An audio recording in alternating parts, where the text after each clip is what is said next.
The wind chimes rang even when there was no wind. Every night, whispers echoed throughout the room.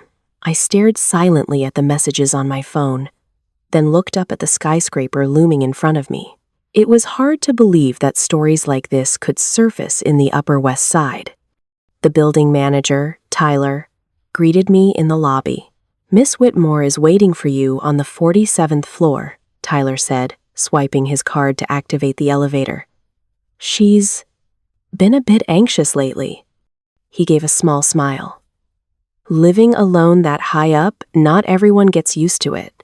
The elevator doors slid shut. Inside the confined space, I suddenly realized the temperature felt noticeably cooler than the lobby downstairs. Not cold, but unnaturally pleasant. When the elevator doors opened, Donna was already waiting. She looked nothing like the last time I had seen her.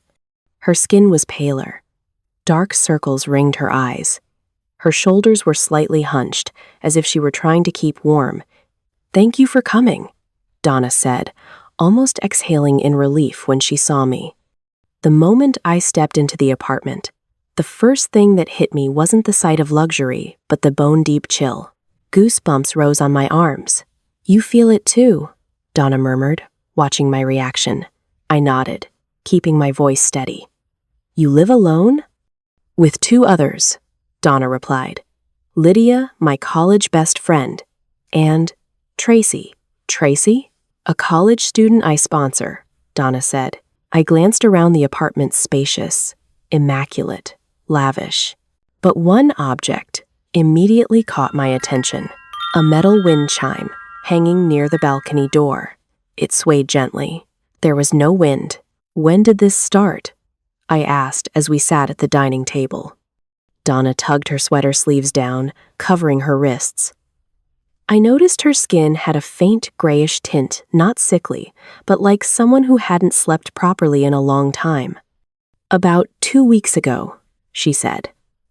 At first, it was just exhaustion. I thought it was work. But then, the wind chime started ringing.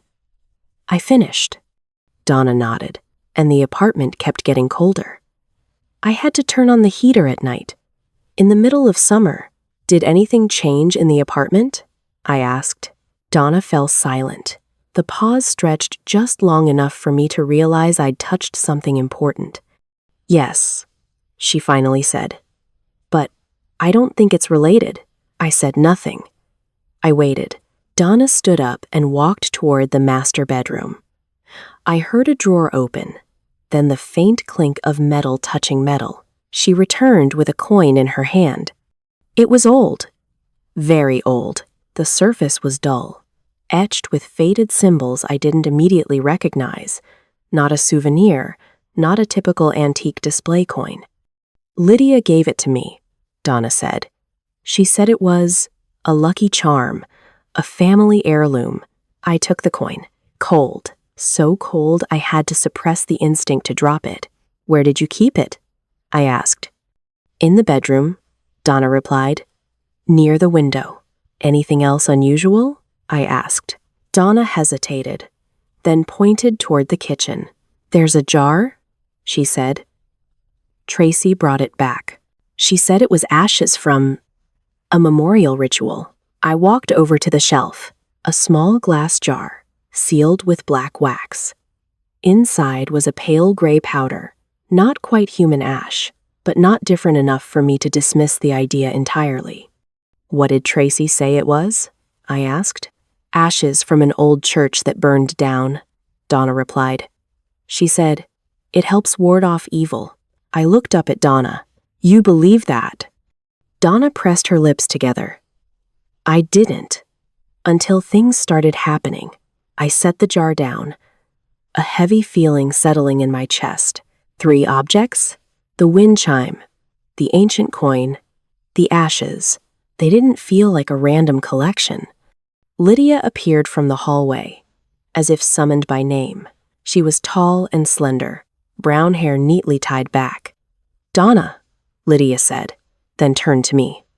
"And you are?" "Elena Cross," I replied, standing to shake her hand. "A journalist. I interviewed Donna before. Lydia's eyes flicked over me quick, sharp, assessing. Oh, she said.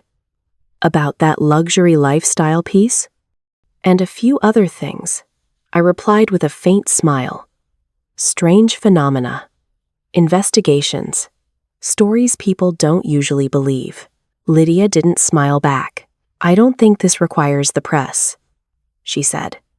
Donna tensed immediately. Lydia, it's fine, I interrupted.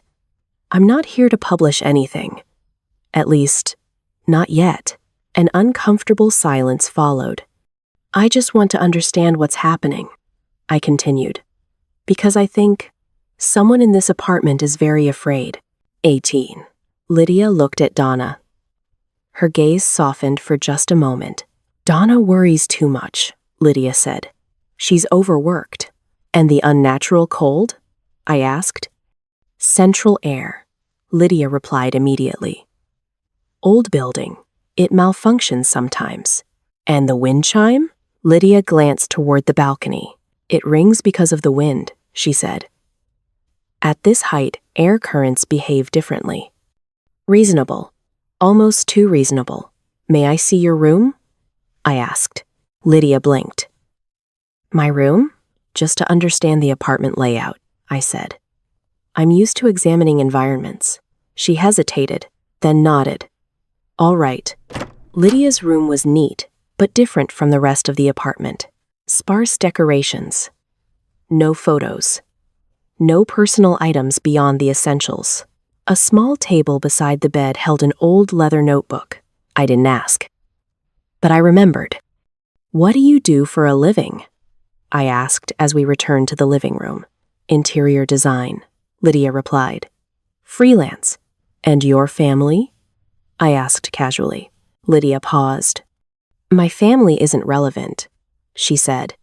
I've lived on my own for a long time. Too quick. Too clean. Tracy appeared moments later.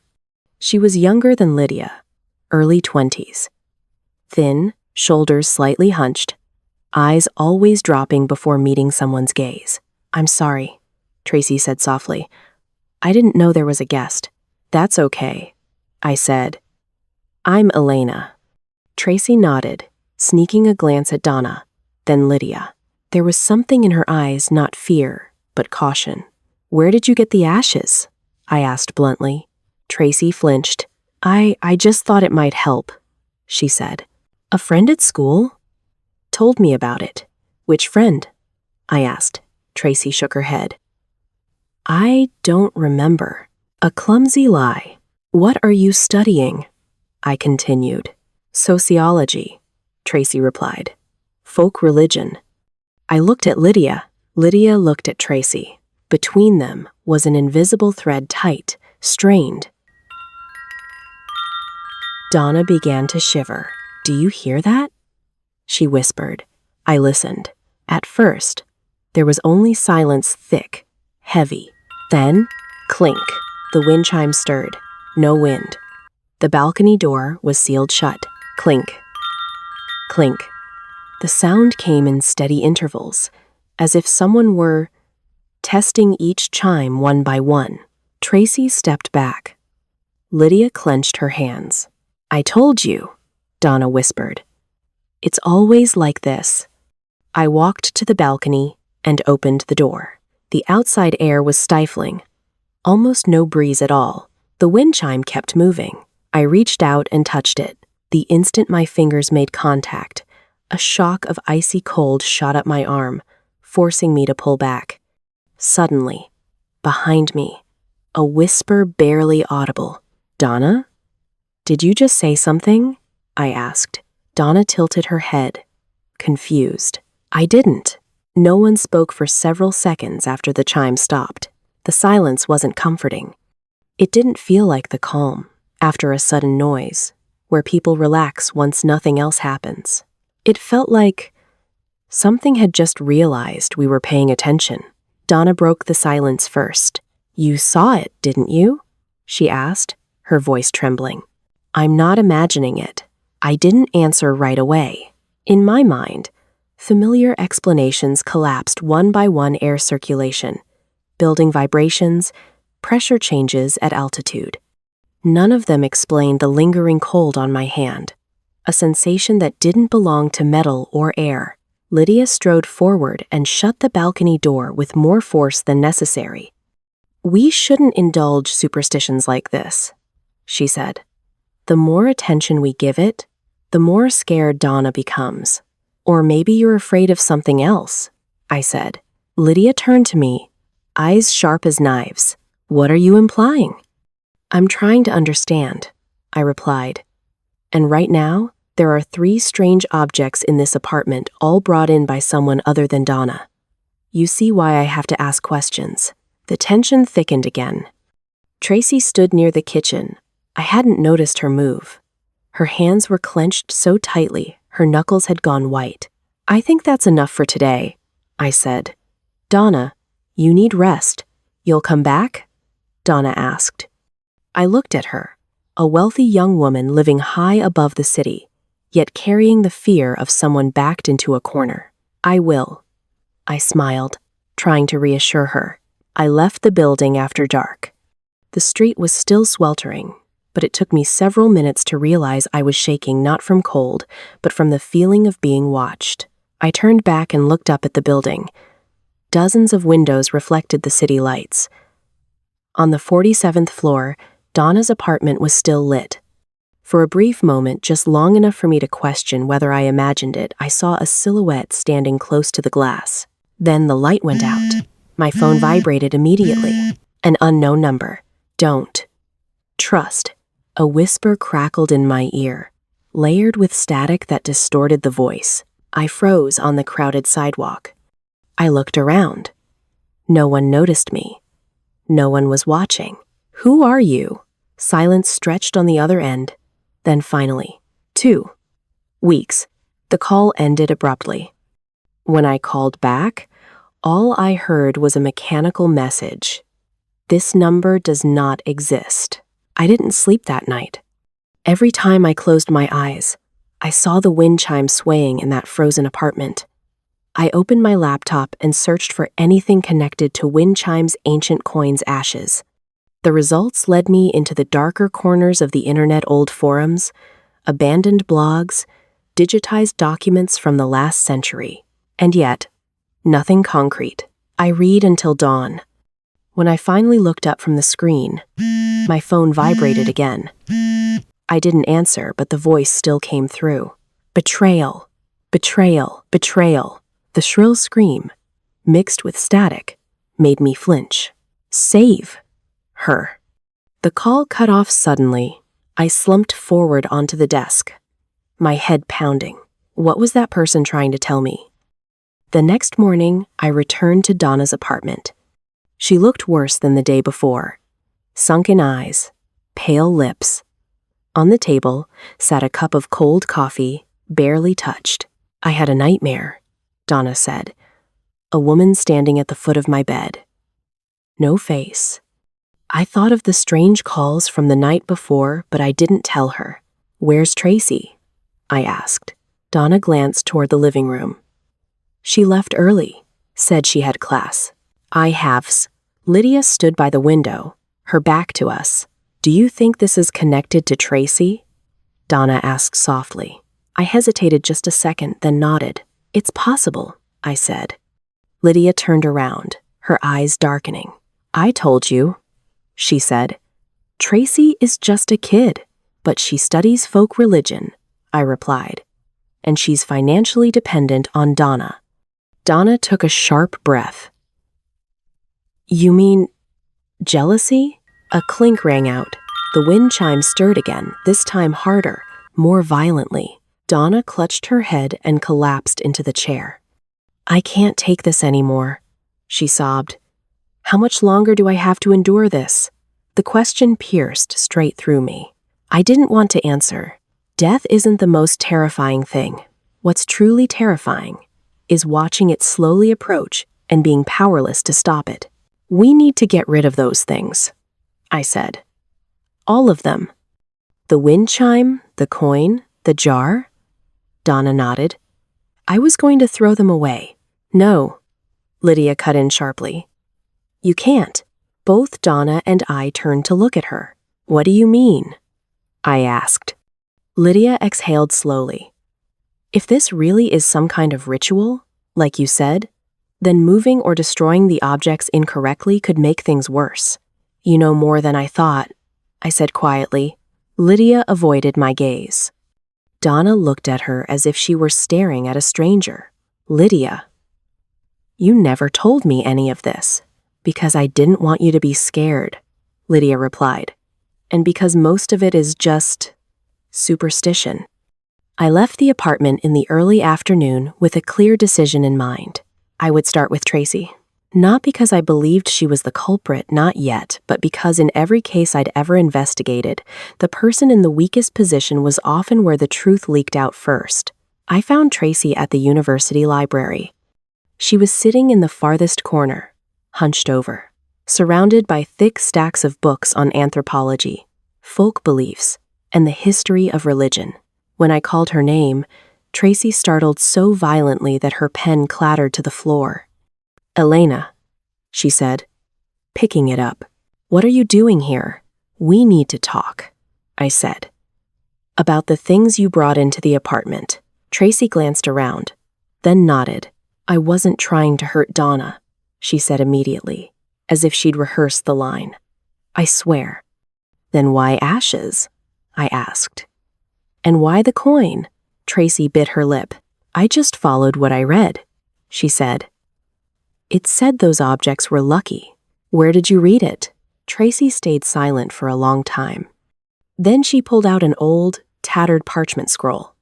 Written on it were instructions listing objects like wind chimes, ancient coins, and jars of ash along with how they were meant to be arranged.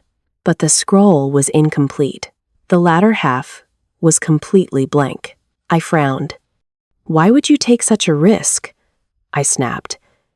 You trusted something with no clear origin? Tracy went pale. I did it all for Donna, she cried. The book said it could drive away evil things. I thought of the mysterious calls from the night before. The word that lingered most in my mind was betrayal. Who was it referring to? And what? Did you know there was something unclean in that room? I asked. Tracy jerked her head up, shaking it quickly. No, I didn't know anything. I studied her. She was scared, yes, but not the fear of someone being exposed. It was the fear of realizing she had touched something far beyond her control. You should find a way to break it, I said, standing up. Donna can't endure this much longer. Tracy said nothing, only nodded faintly. I left the library with a familiar feeling. We were following a path laid out by someone else. On my way back, I called Claire. She was my best friend, a homicide detective. Whenever I hit a dead end, she helped me break through it.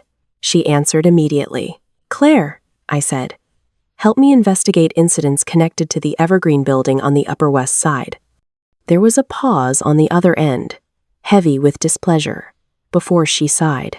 Fine, Claire said, her voice tired. I'm used to you diving headfirst into weird cases. I'll make it up to you after this, I said with an awkward smile. You'd better. I hung up and headed back to Donna's place. That night, Donna suffered her first collapse in front of me. She was standing in the living room when she suddenly crumpled like a puppet with its strings cut. I barely caught her before her head hit the floor. I'm sorry, Donna whispered. I just feel dizzy. The temperature in the room dropped sharply. My breath began to fog. Lydia appeared moments later, her expression unusually tense. Decorations began to tremble. A cup on the shelf slid, then fell, shattering at Lydia's feet. Unlike my shock at the supernatural display, Lydia was eerily calm. We need to take her to the hospital, I said, pulling out my phone to call emergency services. We can't wait any longer. Lydia nodded and rushed over to help me support Donna. That night, Donna was hospitalized. I stood in the hospital corridor, peering through the narrow glass window. Donna lay motionless on the bed, her skin drained of color. The heart monitor emitted steady, emotionless beeps. Her body temperature had stabilized, but remained below normal. No fever. No pain. Yet every time I called her name, her response lagged by a beat, as if her consciousness were being pulled somewhere else. Lydia and Tracy sat at opposite ends of the room, far enough apart to avoid meeting each other's eyes. Despite being in one of the most advanced private hospitals, with top-tier doctors and equipment, they couldn't determine the cause.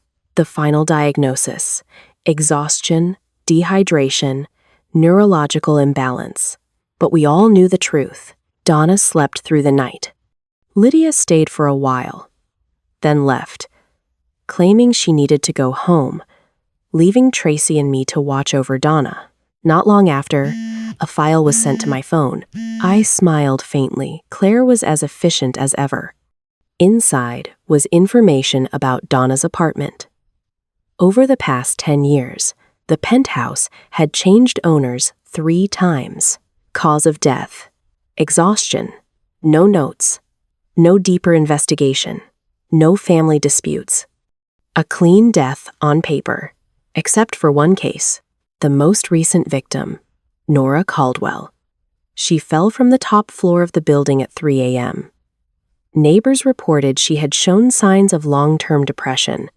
I thought of the wind chimes, of the metallic sounds that rang out at exactly 3 a.m.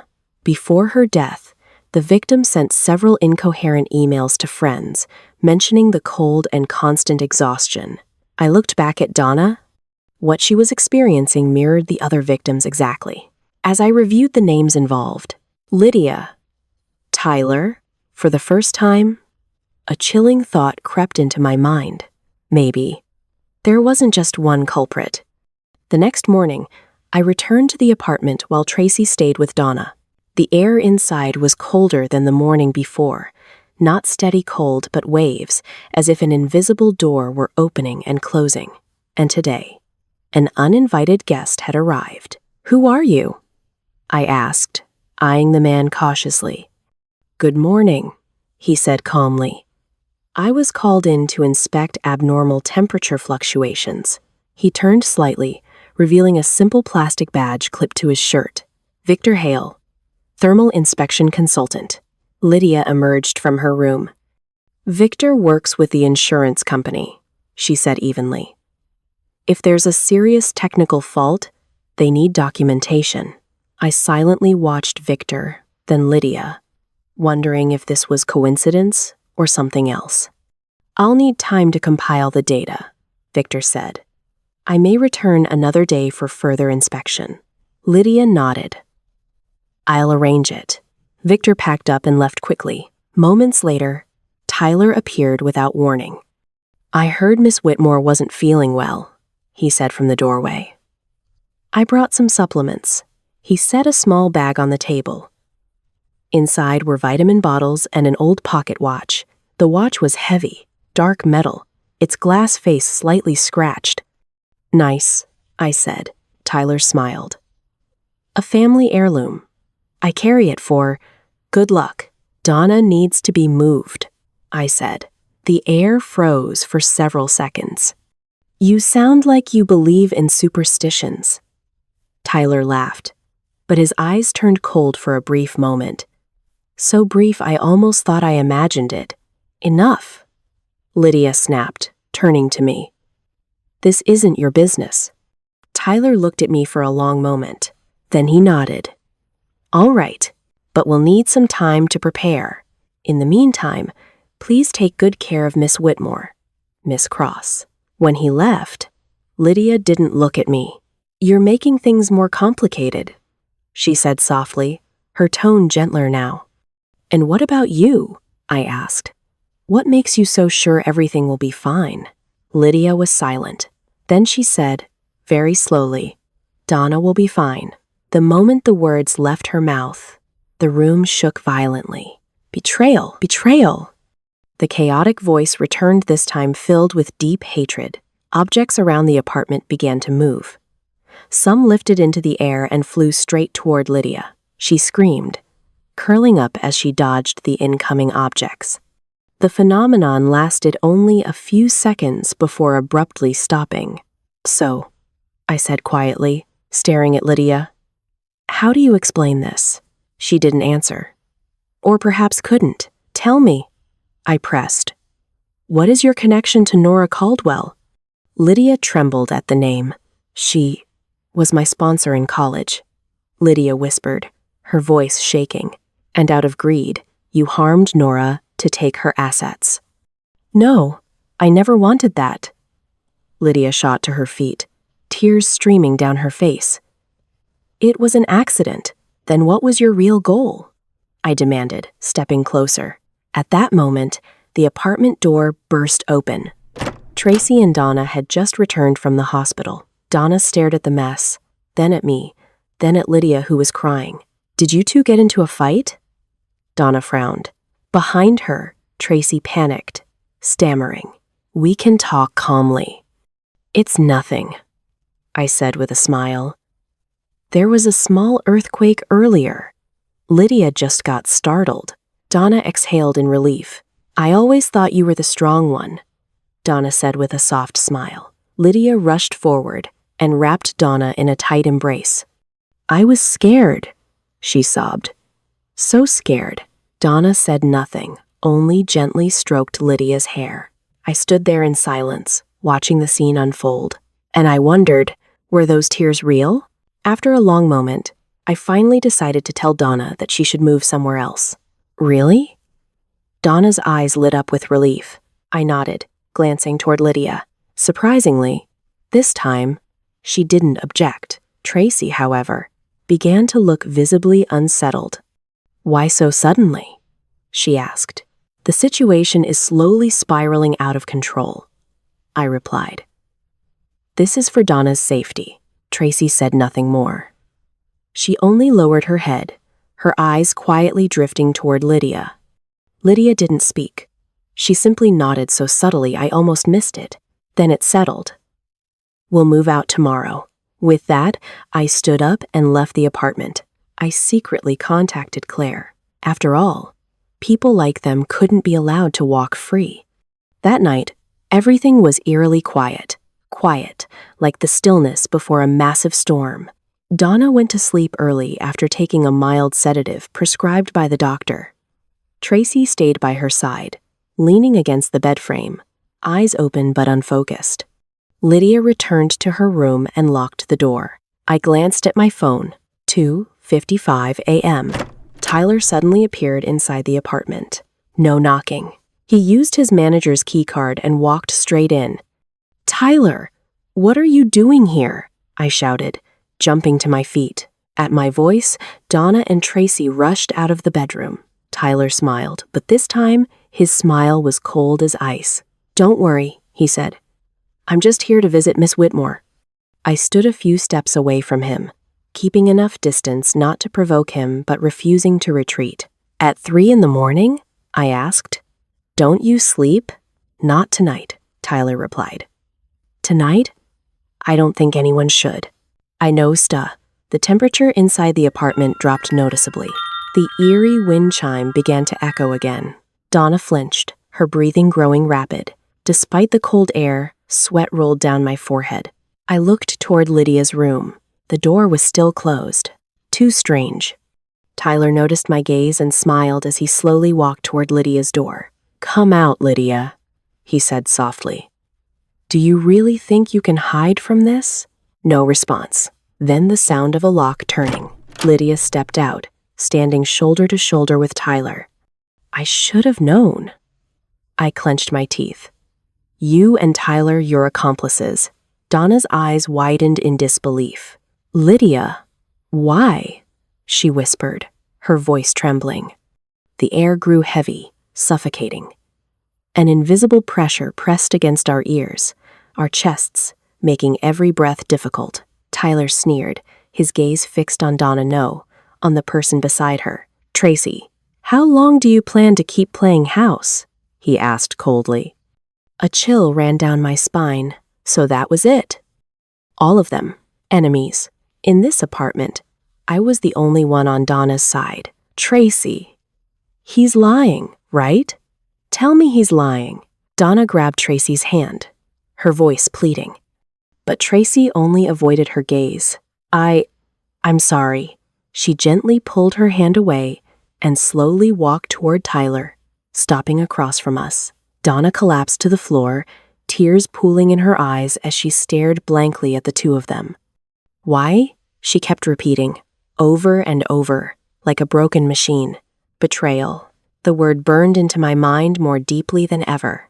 I realized then the mysterious whisper from before had been trying to help us. But by the time I understood, it was already too late. Tyler pulled out a pocket watch. It's almost time, he said, smirking as he tossed a piece of paper at Donna.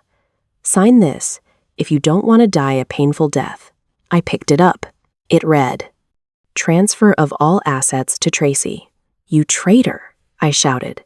Has Donna ever treated you badly? Tracy didn't respond. She only stared at the cold floor. I stepped in front of Donna. I've already called the police, I said. You won't get away with this. The police? Tyler laughed. All they'll know is that Donna died from exhaustion or a sudden stroke. Then he looked at me, his eyes icy. You know too much, journalist. But don't worry, he said softly. You'll disappear too, voluntarily. Tyler glanced at the pocket watch again. Each time the second hand moved, the wind chime rang once. The sound grew louder. The lights flickered. The apartment began to tremble. Furniture shifted, then slowly lifted into the air. Sign it, Miss Whitmore. Time is running out, Tyler sneered. Donna stood up and looked at Lydia and Tracy. What was in her eyes then? Anger? Disappointment? Grief? I can't remember. The next instant, she turned and ran toward the balcony. No! I screamed, panicking as I chased after her. My legs felt impossibly heavy. She was right in front of me, yet I couldn't reach her. The others panicked too. Tyler raised the pocket watch toward Donna and whispered something. The glass door to the balcony slammed shut as if struck by an invisible hand, blocking her path. I won't make the same mistake twice, Tyler gasped, as if abusing power that didn't belong to this world had drained him. Now! Lydia shouted. She lunged at Tyler, grabbing the pocket watch. Lydia, what the hell are you doing? Tyler roared. He tried to shove her away only to realize Tracy had locked him in place. After a struggle, Lydia finally wrenched the watch from his hand. Donna and I stared in confusion. This ends here, brother, Lydia said, backing away. Tracy retreated toward the kitchen. Tyler stepped forward, snarling, Give it back. You've been blinded by greed, Tracy cried. Wake up. Tyler burst into laughter. And now you pretend to be good people? He scoffed. Grandmother gave us everything. His eyes gleamed with fanatic devotion as he pointed at them. Money, this apartment, this life. And you dare betray her? But it cost other people their lives, Lydia shouted. She raised the pocket watch and smashed it onto the floor. The old watch shattered, glass and gears scattering everywhere. For the first time, Tyler panicked. At the same moment, whispers echoed through the apartment, no longer vague, but clear, ancient, and ravenous. Donna shrank behind me in terror. A shadow emerged at Tyler's feet, stretching all the way to the ceiling. You think this will stop me? He laughed. If this vessel is gone, I'll just find another. His gaze slid toward me, like I was an object. Cold sweat drenched my body, yet Lydia and Tracy didn't look afraid. You think I didn't prepare for this? Lydia sneered. What? Tyler frowned. Suddenly, the apartment door was kicked open. The man from before appeared, but this time, he wasn't wearing technician's clothing. He wore priest's robes. A crucifix hung on his chest. Tyler turned to Victor, then back to Lydia. So he's your trump card. Victor gripped the cross tightly. Evil spirit, he commanded. Leave this place. The shadow trembled and shrank slightly, but it didn't disappear. That's all? Tyler scoffed. He waved his hand. An invisible force slammed Victor into the wall. Lydia rushed forward but was blocked by a table sliding across the floor. "Grandmother," Tyler whispered. "It's time." The air thickened. Donna curled in on herself, as if something were trying to rip her soul from her body. Then Tyler's smile froze. Not faded, frozen. "Now. Destroy." The whisper echoed again, but it wasn't the same voice. Victor shouted, "Destroy the conduits now." He tossed Lydia a bottle of holy water. She caught it and pulled an ancient coin from her pocket. She poured the water over it. The coin rusted instantly, then split in half. "The ashes and the wind chime!" Victor yelled. Before he finished, Tracy sprinted into the kitchen, grabbed the ash jar, and hurled it to the floor. Gray smoke billowed upward. Donna understood immediately. She ran toward the wind chime. Too late. The voice faded into nothingness. The temperature dropped again. Darkness pressed in. "Stop." A piercing shriek rang out, not human. "Don't ignore me." I rushed forward, blocking Tyler. He didn't even look at me. He charged straight through.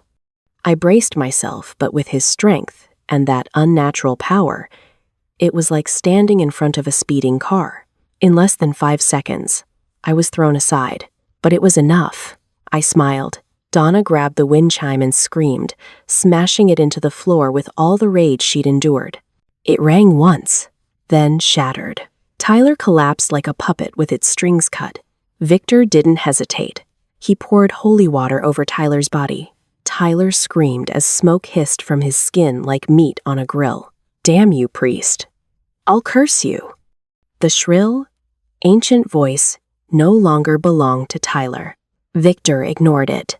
He began the purification ritual, pressing the crucifix to Tyler's forehead. Tyler screamed, struggled, then weakened, and passed out. Only then did Victor collapse to the floor, drenched in sweat. No one spoke. The apartment slowly began to warm. "Is it over?" Donna asked softly. Victor smiled. "It's over. You're safe now." Donna collapsed, sobbing. Her suffering finally ended. Lydia took a step toward her, then stopped.